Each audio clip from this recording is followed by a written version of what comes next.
కానీ పురుగులు కానీ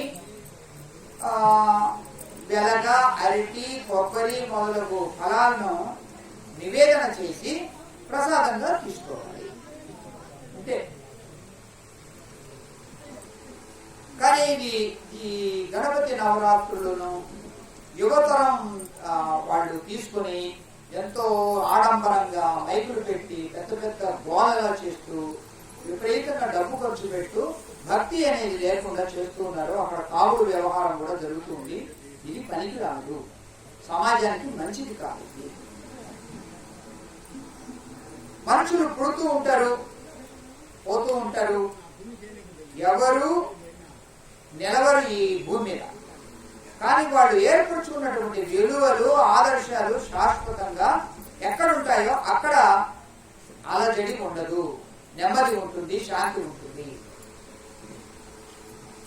చెడ్డ పనికి స్ఫూర్తి స్వార్థం, దురాశ, అహంకారం, పైనగా అజ్ఞానం. మంచి పనికి స్ఫూర్తి నిస్వార్థం, త్యాగం, నిరహంకారం, పైనగా జ్ఞానం. రాముడికి మన భక్తి అవసరం లేదు. మీరు భక్తితో ఉంటే, భక్తిని అలవర్చుకుంటే అది మీకు మంచి, అంతేగాని రాముడికి కాదు. ఆయన ఎప్పుడు కూడా నా వైపు భక్తిని చూపించండి అని చెప్పనే లేదు. మనమైన భక్తిని అలవర్చుకున్నది ఎందుకు అంటే మన ఉన్నతి కోసం అని మనం తెలుసుకోవాలి. జైల్లో భగవద్గీతను చదువుకోవచ్చు, కానీ స్కూళ్ళలో మాత్రం చదువుకోవచ్చు. స్కూల్లో భగవద్గీతను చదువుకోవడానికి ఆస్కారం ఇస్తే జైలుకే వెళ్లాల్సిన అవసరం లేదు. అసలు జైలుకే వెళ్లాల్సిన అవసరం లేదు. స్కూల్లో భగవద్గీతను చదువుకోవడానికి అవకాశం ఇస్తుంది. ఒక జానపద కథ అండి ఇది. భరతుడు వస్తున్నాడన్న సంగతి తెలుసుకున్న శ్రీరాముడు వనదేవతతో, తల్లి భరతుడు వస్తున్న దారిలో రాళ్ళు, రప్పలు, ముళ్ళు, పొదలు లేకుండా చెయ్యి తల్లి అని ప్రార్థన చేస్తాడు. అప్పుడు వనదేవత, నీకు తమ్ముడంటే ఎందుకు అంత ప్రేమ అని అడుగుతుంది. వెంటనే రాముడు అంటాడు, నాకు భరతుడిపై ప్రేమ కాదు తల్లి, రాళ్ళు, ముళ్ళు, పొదలతో కూడినటువంటి బాటలో అన్న నడిచాడు అని భరతుడికి తెలిస్తే అతడు భరించలేడు ఆ వేదనను. అతడికి నా పట్ల ఉన్న ప్రేమ అట్లాంటిది అంటాడు. అప్పుడు ఇది అన్నాదమ్ములకు ఉండేటువంటి అనుబంధం కదా, ఇదే కదా, ఇట్లాగే ఉండాలి కదా అనుకుంటున్నట్టు అదే ఒక కొన్ని విషయాలు హృదయాన్ని పిండేస్తాయి. అట్లాంటి సన్నివేశాలు చాలా వస్తాయి మనకు ఈ రామాయణం.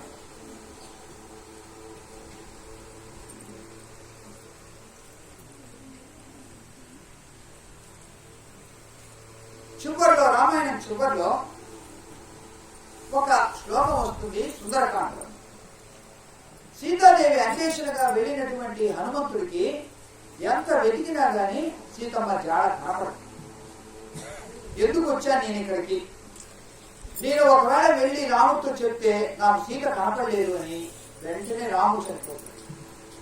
రాముడు చనిపోతే లక్ష్మణుడు చనిపోతాడు. వాడిద్దరూ చనిపోతే అక్కడ భరతుడు, దశరథుడు వాళ్ళందరూ కూడా చనిపోతారు. ఇక్కడ సుగ్రీవుడు ఏమన్నా బతుకుతాడంటే సుగ్రీవుడు చనిపోతాడు. ఈ విధంగా అందరూ చనిపోతారు. ఎందుకు? వాళ్లకు ఈ సమాచారం ఇచ్చి వాళ్ళ యొక్క చావుకు కారణం అవడం కంటే నేనే చనిపోతే మంచిది కదా అనుకుంటాడు మనం.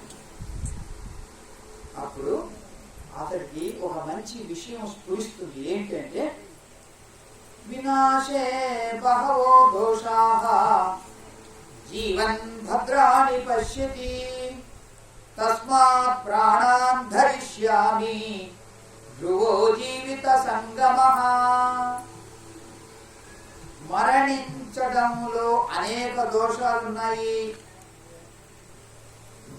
బ్రతికున్నవాడు భద్రాన్ని ఎప్పటికైనా చూడగలుగుతాడు. అందుకే నేను ప్రాణాన్ని ధరిస్తాను. బ్రతికుంటే ఎప్పటికైనా అనుకున్న దాన్ని సాధించగలుగుతాము అనుకుంటాడు. అప్పుడు తన యొక్క ఆత్మహత్యను విరమించుకుంటాడు హనుమంతుడు.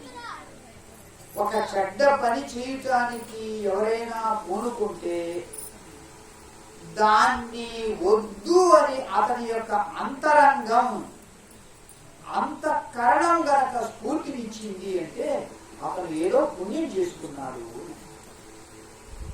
ఆ పుణ్యం చేసుకోవటం అందరి యొక్క కర్తవ్యం. మంచి కార్యాలు చేయటం వల్ల మంచి మనస్సు ఏర్పడుతుంది. ఆ మంచి మనస్సు చెడ్డ పనిని తిరస్కరిస్తుంది, ఆటంకం. రామాయణం సారం 2 వాక్యాల్లో చూడండి. సంతృప్తికి మించిన సంపద లేదు, నిగ్రహానికి మించిన తపస్సు లేదు. 2 వాక్యాలు బాగా గమనం చేసుకోండి.